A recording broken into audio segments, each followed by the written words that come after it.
Jen Rosa Lopez. I love your name. I love your name. And she is a branding strategy PR guru. And I want you all to hear her story because it's amazing. I love her to death. She's great. Her brain is insane. And Jen, I want you to, let's start from the beginning. So tell me about you. Where did you grow up? What did you want to be when you grew up? All those things. Eda, first of all, thank you so much for having me and sharing your space. And I appreciate everything that you said about me. I think those are big words and big shoes to fill in, but I appreciate it very much. I've had great mentors, and I want to start with that. But before we even start our conversation, thank you everyone for connecting. We appreciate it, and we hope that you find this information helpful.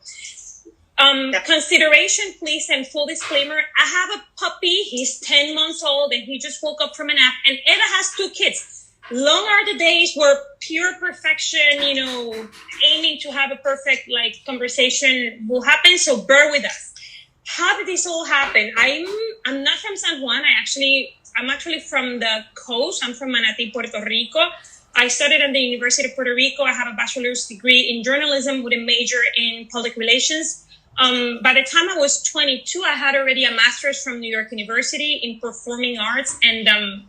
But I was not an actress or anything of that kind. I really wanted to study art and all of the nuances in Latin America and how Latin America expressed their political climate and political, I wanted to say story or history, better say, through the lenses of art. You have to take into consideration that by going to NYU, Tisch School of the Arts, I went to Peru, for example, and studied with the group Yuyashkani. They're all about street performing and how did they explain to the public the problems that the indigenous people were having in Peru. You have to understand the whole repercussions of Sendero Luminoso and other political nuances. I found Latin America so exciting and so intriguing. Like, how come this vast rich territory, they all had this story in common. You talk about Brazil at the time they were developing, or Argentina or Mexico. So my thing was always Latin America.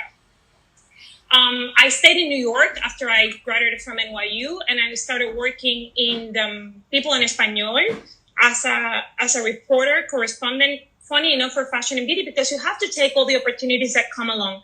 I really believed that I was going to be Cristiana Manpour and I was going to take over, Hard News. I had some of those opportunities thanks to Peter Castro Forever, who was, one of the key people, editor for People en Español at that time, and cover some human interest stories that really, that really connected with me. And I found very resonating for the Hispanic and Latino community at that time.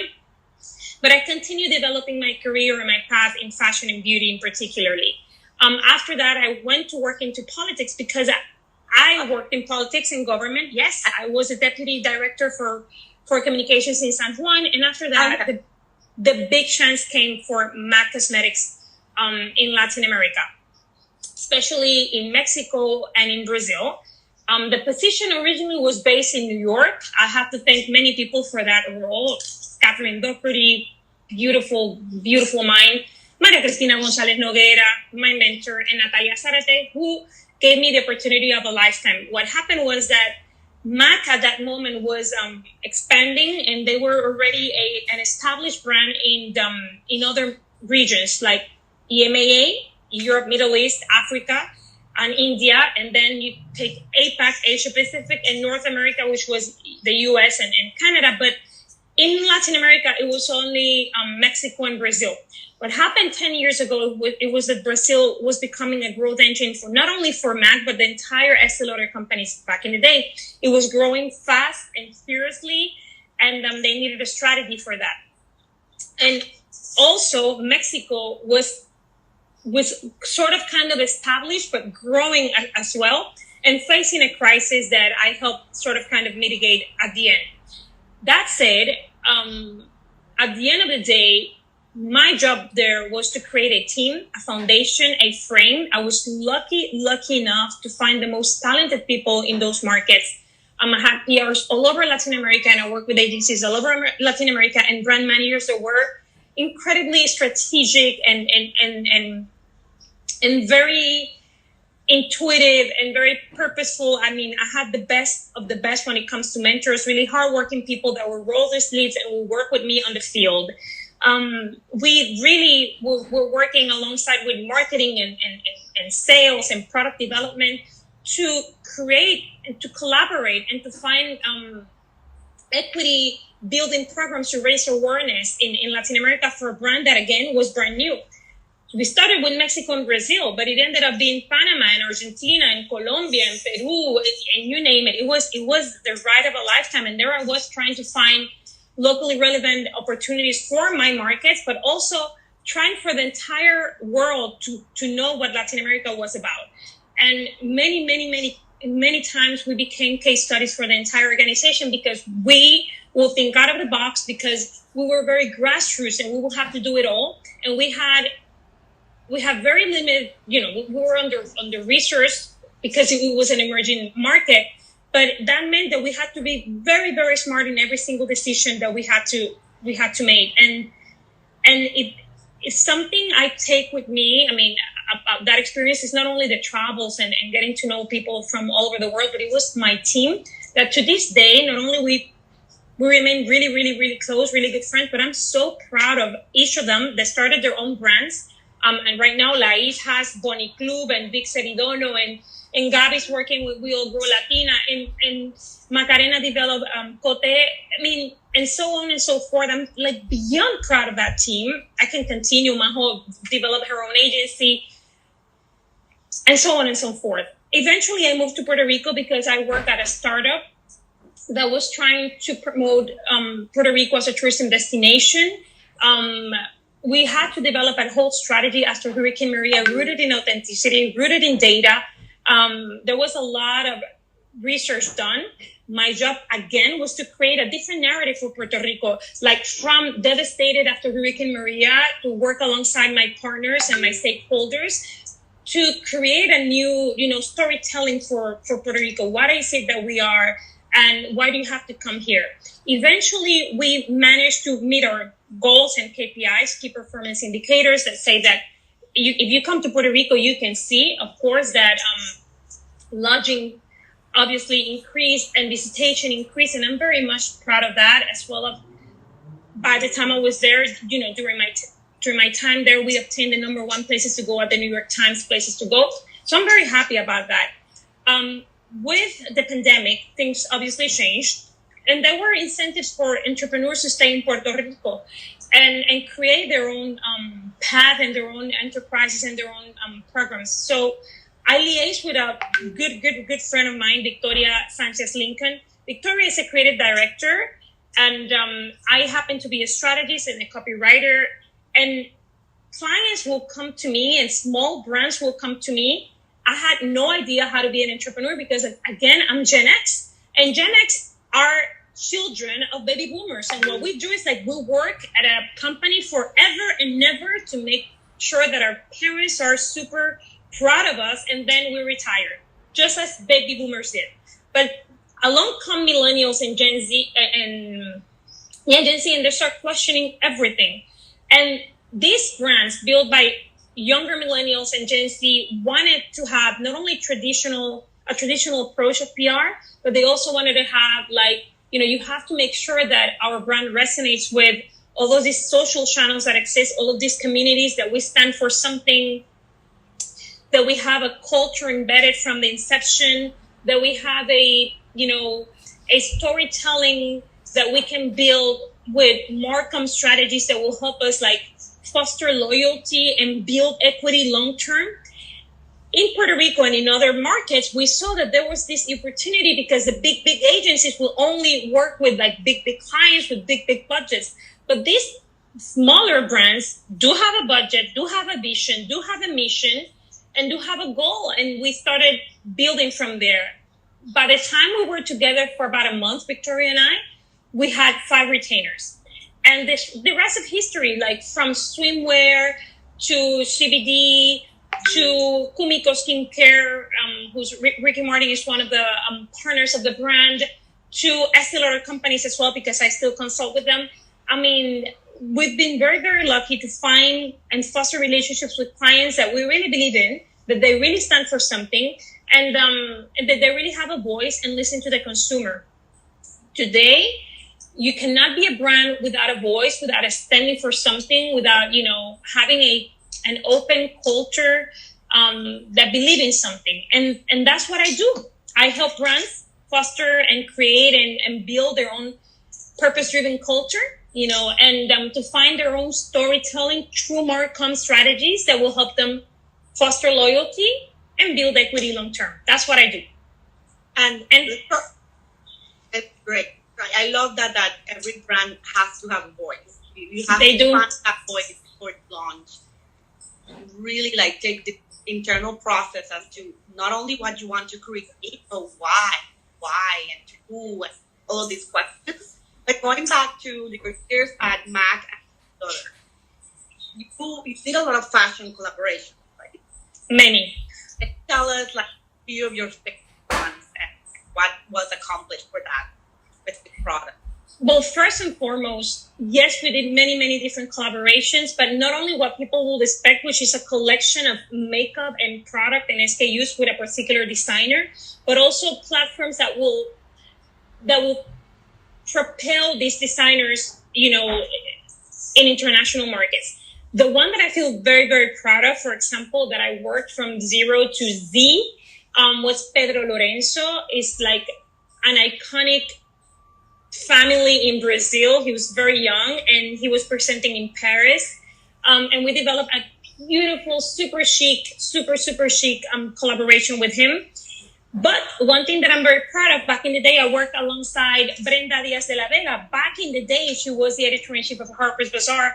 And together we built Latins in Paris at the Mexican Embassy in Paris during Fashion Week, where we had an opportunity to introduce to the Parisian markets and the international markets who were these international, these Latinx designers or the Hispanic designers that deserved, for people to see and hear, because people will think that the only designers we have is of course, legends like Carolina Herrera or Oscar de la Renta or back in the day, Angel Sanchez.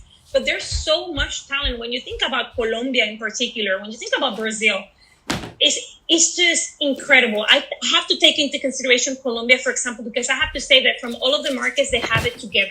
You think Colombia, Joan Ortiz, or, oh my God, Leal de Caret, or Kika Vargas, or my favorite Juan Carlos Obando, who's like a genius. They're really relevant. They're really masters in their own craft. And I'm so proud that I have met all of them. And I have been, that somehow I crossed my path with them.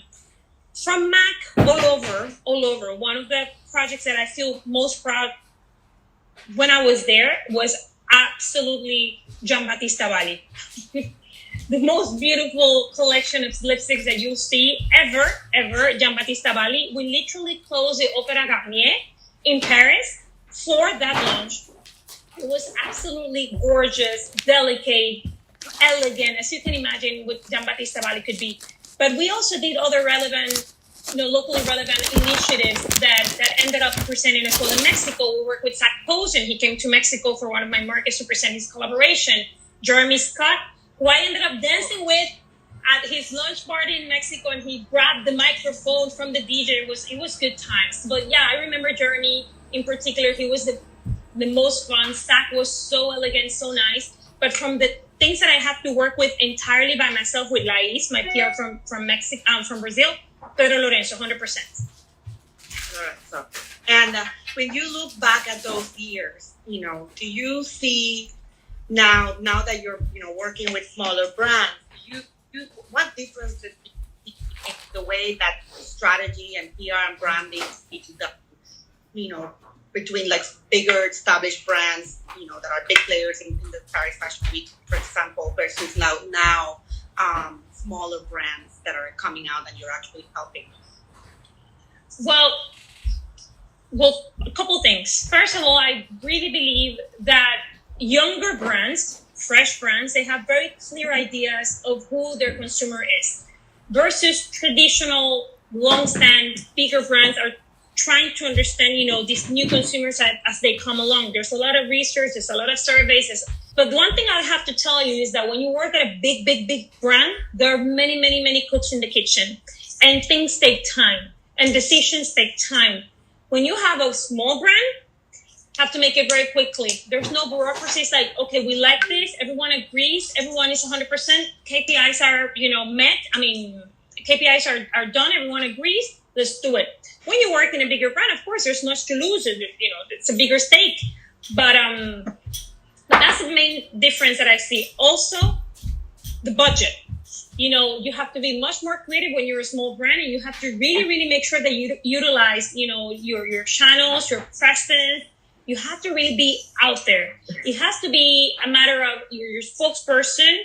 You have to take advantage of every single possibility. And I have seen brands that start from scratch that has a very respectable number of followings, if that means something nowadays. But they're building their own equity little by little in a way that I truly respect. I truly, truly respect. You don't have to be a big, big, big, big, big monster brand to be successful. But you have to make sure that your culture, vision, mission, goals, objectives, everything is is under control. And it happens that for startups that, they're trying to sell, there's so many different priorities at the same time. But again, I will say that you have to make decisions much, much faster. And then in terms of budget, you have to capitalize of every single opportunity that you have to raise awareness. Right.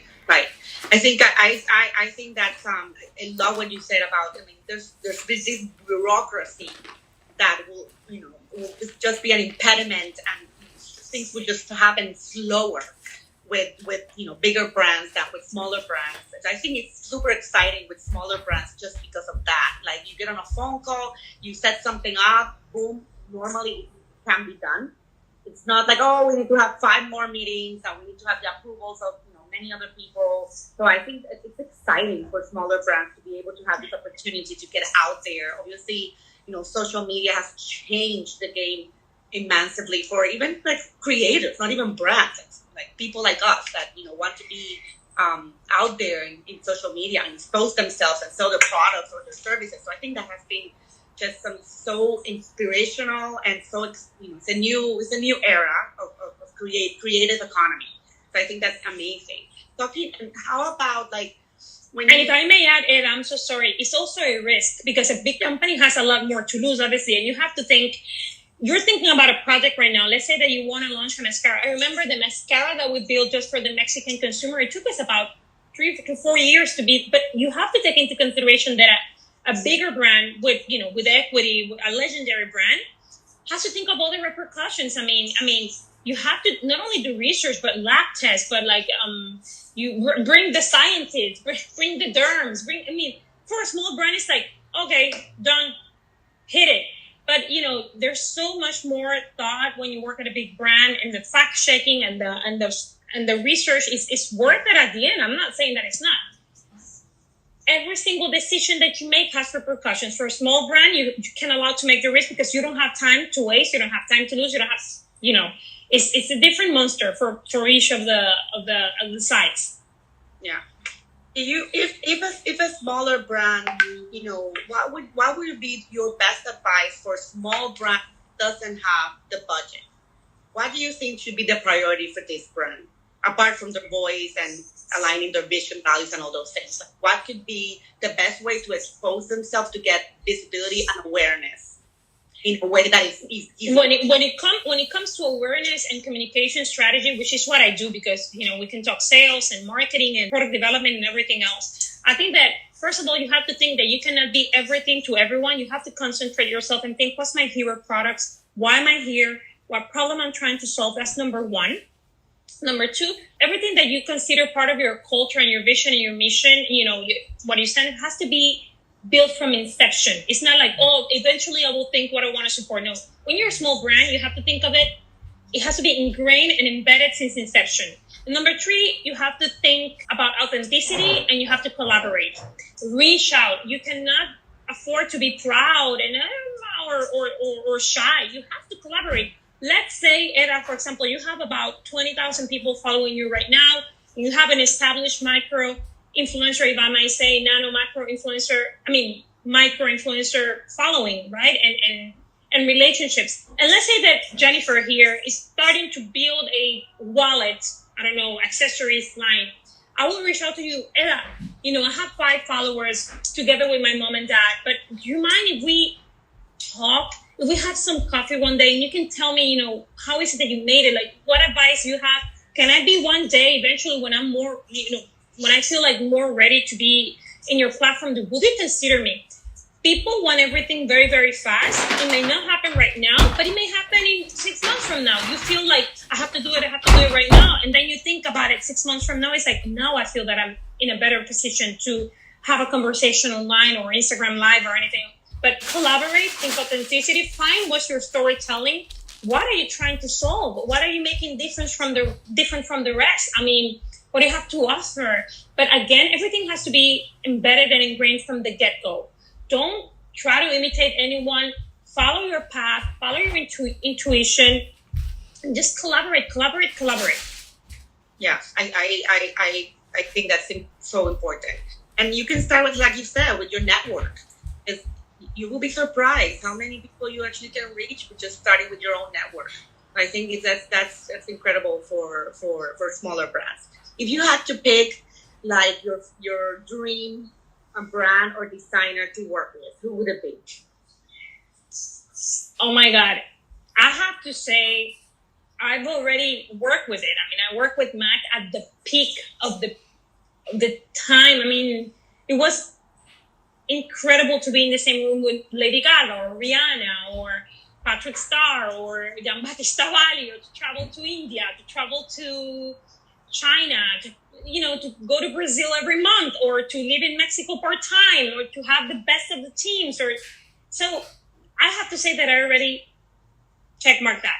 But I can tell you that now I'm such a fan of what's happening in the food industry, in the hospitality / food restaurant industry. I'm such a fan. I think that they're all like rock stars. I love what Leila Gohar is doing. I love Camille Becerra. I love Ana Ortiz. I love what they're building. They're like a league of their own, and they're like a niche, like little band of rock stars, and they're doing something that we haven't seen before.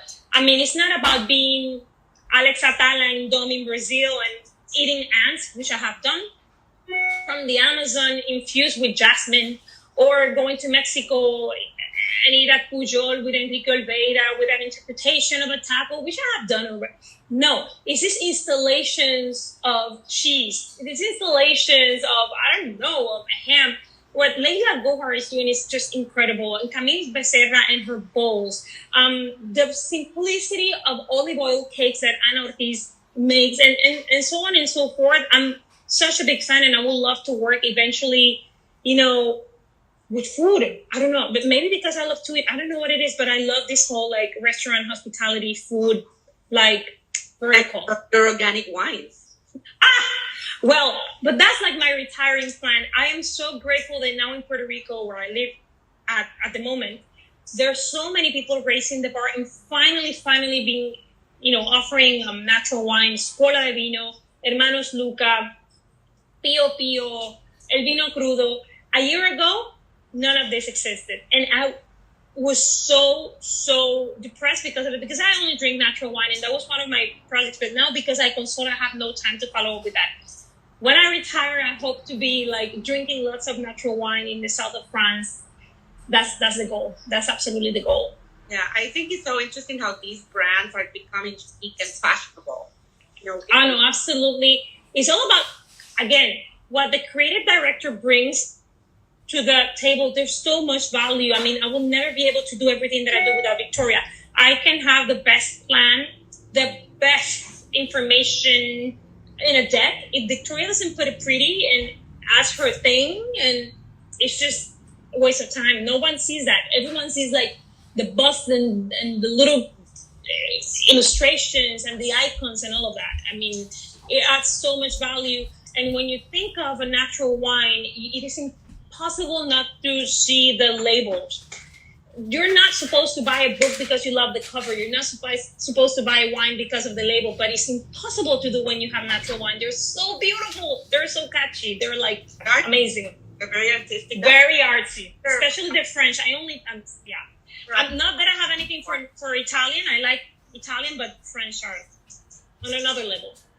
Oh my God. And question. So when we also talk about communications, there's sometimes things don't go as we plan them, and we have to deal with like crisis management.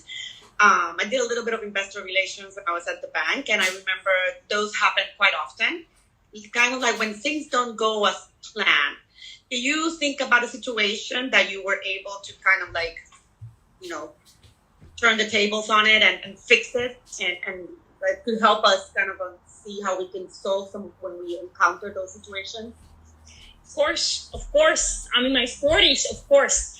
But one thing I'll tell you is that it doesn't matter how perfect a plan looks. There's always one thing that is going to go awry. And you have to have a contingency playbook in hand. I love my contingency books. I love to have a plan for every single situation. For the startup that I worked with when I moved to Puerto Rico, I had an 83 pages playbook, because every single possibility, I wanted to address every single possibility, from a hurricane to an earthquake to you name it.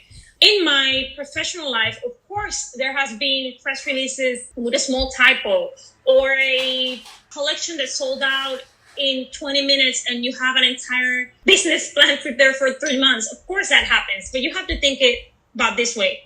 Unless you're curing cancer, you really have to take things into perspective. You really have to think through 10-10-10. That's something that I learned from one of my supervisors. How is this going to affect or impact your business in the next 10 minutes, in the next 10 months, and in the next 10 years? Oh. You have to think it that way, because in the next 10 months, will people even remember this? And then you have to give it, the importance it deserves. Or I have another friend that I adore, MC. MC tells me all the time, is this a Big Mac? Or is this a, kid meal like burger? What are we talking about? And then you have all the nuances, and then you have to prepare. And of course, follow your gut. If your gut is telling you this is going to become something bigger, follow your gut. You have to follow your gut. Some people, I don't know how, people dismiss, like when your gut is telling you something, there's something there. Data is great, but I follow certain percent of my data and then my gut. Make sense? Like, let me tell you an example. When we launched Victoria Seridono in Brazil, it was the first lipstick that we were launching with co-creating with an influencer in Brazil. I had the data, and the data told me how many SKUs I had to have out there.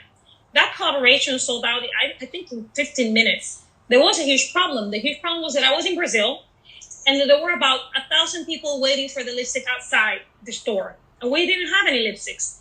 Thank goodness you have a playbook, right? And then you know that you have to put people like in a waiting list, or source from other markets, SKUs, so you can sell them. You have to prepare, but things go wrong. It's in a live event, you may not have electricity, or you may not have the person that is going to be the MC, or things happen. So just be prepared in advance, which will give you a little bit more window to take action if you have to take action.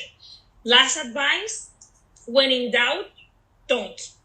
If you have so much doubt about something, like it's driving you crazy, don't do anything.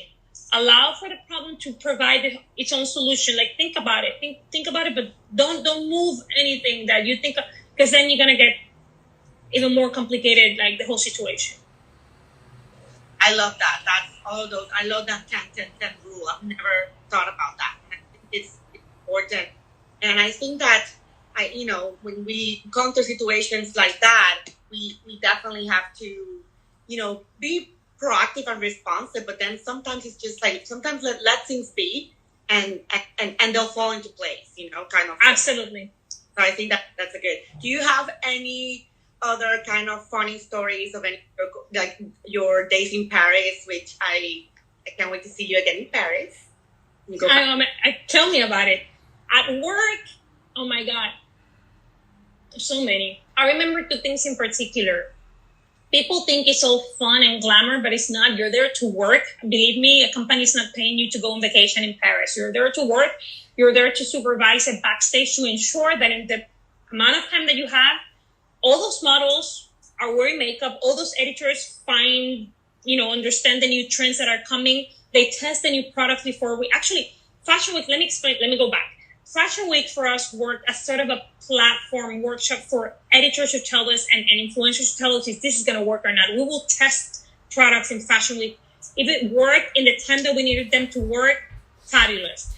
We will meet with product development gurus and media, and that's the way it works. But you also have to take the editors to the shows. I mean, they will not know how to go on their own because we had all the addresses and stuff. Remember one day they arrived to Paris the day before, and next day we had a 5 o'clock in the morning or so call for Kenzo, and it was in the outskirts of Paris, like 45 minutes away from the hotel that I was. I didn't wake up. I just remember clearly, and I'm hosting media. I remember clearly my phone ringing, and I knew exactly what was happening. Like my mind immediately worked on it, and it was at the moment that I heard my PR, like my peer from Brazil, that was also helping me host editors from Brazil. Think about this again. I was traveling like a troop. Like we were a tribe of 10, 12 people. Like it was an entire logistic situation. At the moment that I hear Lais, like Jennifer, I'm like, oh my God, Lais, run, take the entire group with you. I don't know how. I think it took me like 10 minutes to put myself together, and then I arrived like 10 minutes after. But things like that happen. The thing about Fashion Week is that it's so important to be there on time because there's just a small window where you can get into backstage and understand, what happens, etc. And then you have to be out because the show has to start. So it was for a matter of seconds that we will miss that opportunity to see the backstage in Kenzo and then go to the show. So believe it or not, although it sounds funny or superficial, it was important because that was the reason why we were there. For Pedro Lorenzo in particular, because of connection, I couldn't communicate with him or so. I remember calling him, hey, Pedro, this is Jennifer Lopez. Like he's like, Jennifer Lopez. I'm telling you that for about 5 minutes, he really believed that he was talking to the Jennifer Lopez. You're coming to my show, and I'm like, of course I'm coming to your show. I cannot miss your show. And then he realizes, like, oh my God, this is how crazy it is with jet lag and overwork and like not eating. I will be having French fries at 2 o'clock in the morning. I will see the tower like by in a car. I mean, people will always ask me, well, you don't have time to meet with me. And like, we're not there to work. We eat because we have to. But I mean, there was this time, and with this I will finish, I will never ever forget. We were at Carrier Caspia with the entire Brazilian team. It was amazing. We had a table like with 20 people, I think. And right next to us, it was Peter Dundas. And Peter Dundas came and sat with us. We were like, Peter, come. Peter came. And I think the most fascinating event that have been was in Paris, period. Most fascinating from all the events that I have attended to. It was a collab we did for Karen Rothfield. And we had the lunch party at the Salomon Rothschild. And next to me was Karl Lagerfeld. And next to Karl Lagerfeld was Kanye West. And next to Kanye West was madness. Like all of the supermodels, everyone, back in the day, Corinne was just leaving her role as editor-in-chief of Vogue France, and she was building her own CR book, and it was crazy. I remember my favorite moment was with Asedin Alaya at that party. I never ever tend to ask for photos. Never. I'm very respectful of that. But Asedin Alaya, come on. Oh and my then God. My BlackBerry died, and I don't have a photo with Asedin Alaya. And then Asedin Alaya died, and I could have had a photo with him, but whatever. That's why I say that when you ask me which like if there's a brand, I mean, I already did that for the books. Check. I just went to his foundation in Le Marais, and it's remarkable, his story. Asedin Alaya, there's just not. No. Asedin Alaya is Asedin Alaya. I'm sorry. Yeah, and it's crazy to see that, oh my God, he is responsible for the Mondrian dress. Like, it wouldn't work without his technique and specialty. Like, and that with that are many examples of garment pieces that are not from his brand, but all the designers that he worked with before. So I thought that was like, oh my God, it's incredible that he worked so long for others. No, Asadine is something else. And I highly advise for younger generations that are into fashion and, you know, they see these new modern designers, great. But the story of fashion, when you think about Yves Saint Laurent or you think Christian Dior, not that Maria Grazia jewelry is a Dior. So you won't believe it, but people think that Maria Grazia has been at Dior forever, or, you know, no, you have to study fashion in Paris. Is like everything, God, and everything happens in Paris. And I have utter respect for London and Milan as well. And I mean, incredible. And New York, of course. But Paris is Paris forever. And I'm very grateful for all those trips and all, you know, it was 10 years of travels and madness and rock and roll and butter and baguettes. Still continues. It continues. I see you. It continues. No, it's the love of my life. Paris and New York are my favorite, and I know I'm not alone. Everyone loves New York and Paris together. Thank you so much. I now that you said about emerging and people starting out, my last question could be, what is your best advice for people that would love to do what you do? Like, that are either young or older? Don't start in communicate. No, just kidding. I think I have been very lucky. I've had great mentors and teachers along the way. And I think I'm an exceptional case because of the mentors that I've had, the teachers that I've had.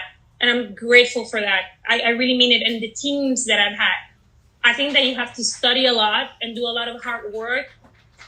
I remember when I was in college, I did like 4 different internships for free. And I also had a full-time job. I couldn't afford not to work. So I needed to work, but also I did every single opportunity I had.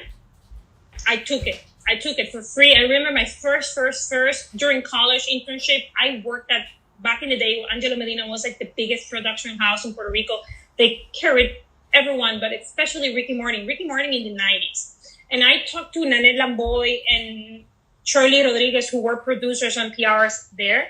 And they gave me a chance, I remember. And there we were. I saw them. Not only they will write press releases and manage an entire strategy of communications, but these people will fix, you know, backstages. They will put numbers in seats. And then you figure out, they have to do it all. That's the way it works. And I remember when I left college, I had much more opportunities because I did it all. You know, from PR to journalism, I took every single opportunity. So go out there, don't be afraid.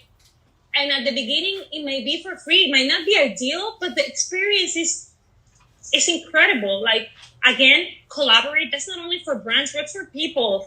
Collaborate. If you are studying architecture, go shadow an architect. I'm sure that maybe he will not have 24/7 to be with you, but once a month, of course, and it will be worth it. You know, if you're an aspiring designer or aspiring doctor, if you can have conversations with a doctor, go ahead. Don't be afraid. Do it.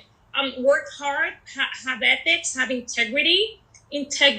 I haven't worked with brands because either one, I don't believe in their integrity, or I don't feel like they're at the moment to do a communications plan, and I will be like stealing their money. So have integrity and have some ethics, and that will take you far. And then follow through. You have one word when you're a consultant. Your word is everything. Like, you cannot afford to like, I don't want to lie, because it's everything. Your word is the only thing you have. And especially for me, I don't have a big last name backing me up, or, you know, I don't come from a family of great consultants in communications. I don't have that. So my word is everything that I have and the work that I do. That's great. That's great. Thank you so much for being, because I feel that you have so much to educate and, you know, give out to people. So I think you should definitely like do these little videos and things that some brands. I know you don't have time. But you have so much knowledge that I like. I think it's so wonderful that, you know, I got to meet you I'm so happy that, Jessiel got us together. And Jessiel! Jessiel, yeah. Our Parisian friend that is a food stylist. She's in freaking Brittany right now, no? Yeah. In a van. I love it. Yeah. Jessiel, te amamos. Jessiel, we love you. We'll see you soon. And I'll see you soon in Paris. And thank you so much for being part of the Eyes of Fashion, Eyes of Style. We're going to put this video everywhere in our platforms for our holders to see. And obviously, this is like a Web3 project of NFTs in fashion. So that's something that it's going to be evolving soon. You're going to start to see all of brands that becoming NFTs, releasing NFTs, and all those things. So it will be interesting to see what your brands are going to start doing with Web3 and see what you do with your brands. Any future plans that you can share or no? For the moment? Something is cooking.